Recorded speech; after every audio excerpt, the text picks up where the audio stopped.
Bonjour à tous et bienvenue pour une nouvelle édition de votre magazine du logement et l'habitat en partenariat avec la Société immobilière du Bas-Rhin. Aujourd'hui, nouvelle édition après confinement. La Société immobilière du Bas-Rhin reprend son activité et je vous propose de rencontrer Marc Lobstein qui va nous parler de son service qui est l'entretien courant, c'est-à-dire que lorsque les locataires ont des problèmes d'ampoules cassées, de fuite d'eau dans leur logement. Comment tout ça va reprendre et comment ils vont pallier à tous ces problèmes? Réponse tout de suite.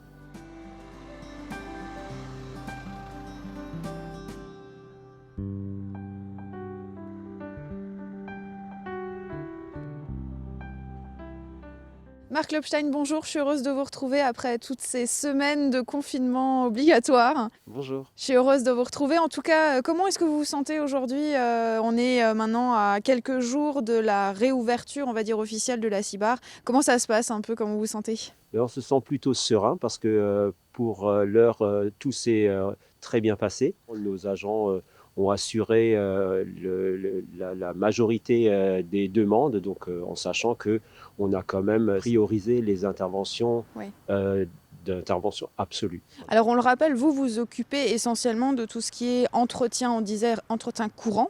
Donc l'idée c'est de dire si maintenant un locataire a un souci dans son logement, il y a une fuite, il y a une ampoule cassée quelque part, il y a un souci dans les parties communes par exemple, il vous appelle, il vous envoie un mail. Comment est-ce que vous vous traitez, comment vous traitiez on va dire avant, pendant et puis maintenant après le confinement, comment ça va se passer? Donc avant, les locataires pouvaient venir ici à la CIBAR, nous appeler ou nous envoyer un mail. Mhm. Donc pendant la période de confinement, bien sûr, les gens ne pouvaient plus se déplacer ici à la Oui. CIBAR. On a d'ailleurs fermé l'accueil physique Mhm. dès le confinement.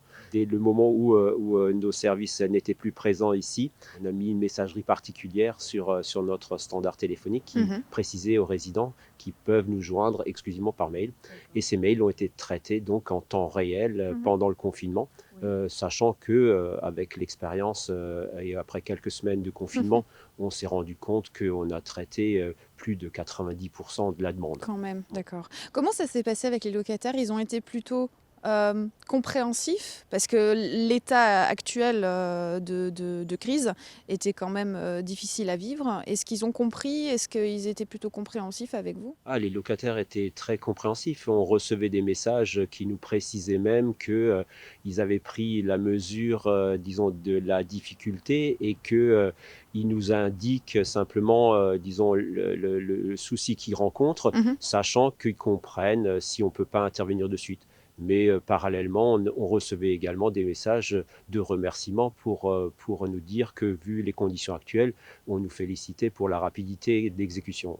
Alors vous aviez régulièrement des réunions.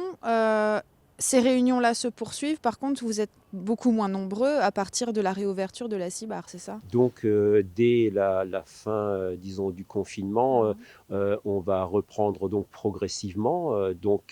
On va pas encore ouvrir l'accueil physique, Mhm. on va rouvrir le standard téléphonique D'accord. et on va assurer une présence, disons, de 50% à peu près du personnel ici, sachant que les autres qui ne seront pas présents ici seront en télétravail. Mhm. Donc, l'activité ne sera absolument pas ralentie par cette façon de faire. Quand on parle d'entretien, on parle aussi de propreté. J'imagine que ça n'a pas forcément été évident. Il y a des choses qui ne se sont pas faites. Il y a les locataires qui ont dû prendre le relais, par exemple, pour nettoyer leur palier, pour nettoyer des locaux communs. Comment ça s'est passé et comment vous allez gérer maintenant? Donc, ce qu'on avait demandé, c'est qu'à notre personnel de propreté, donc qui assure le nettoyage des entrées d'immeubles ou des cages d'escalier, Oui, d'arrêter immédiatement parce que le risque était trop grand par rapport, disons, à la circulation des personnes ou ouais. le contact La physique. propagation du virus, Voilà. ouais. Par contre, les employés d'immeubles qui assuraient donc la rotation des bacs à ordures et la propreté extérieure Mhm. étaient un peu moins exposés. Donc, on leur a transmis les équipements de sécurité, voilà, gants, masques, du gel, de façon à ce qu'ils puissent réaliser ces missions qui ne se sont pas arrêtées, bien sûr, Oui. dans des conditions adaptées. Mhm. Et donc, on va reprendre au fur et à mesure donc le nettoyage. Bah, en tout cas, merci pour ces informations. Maintenant, on sait aussi comment vous allez poursuivre votre activité. Forcément, dans une période un petit peu compliqué et où il va falloir réorganiser un petit peu tout ça et où les locataires vont devoir s'armer un petit peu de patience. Merci et puis je vous souhaite en tout cas bon courage pour la suite. Merci à On vous. se retrouve bientôt. À bientôt. Quant à nous, on se retrouve dès jeudi prochain. Surtout, n'oubliez pas de bien respecter les gestes barrières pour éviter la propagation du virus. En attendant, je vous souhaite une excellente soirée sur Alsace et à jeudi prochain.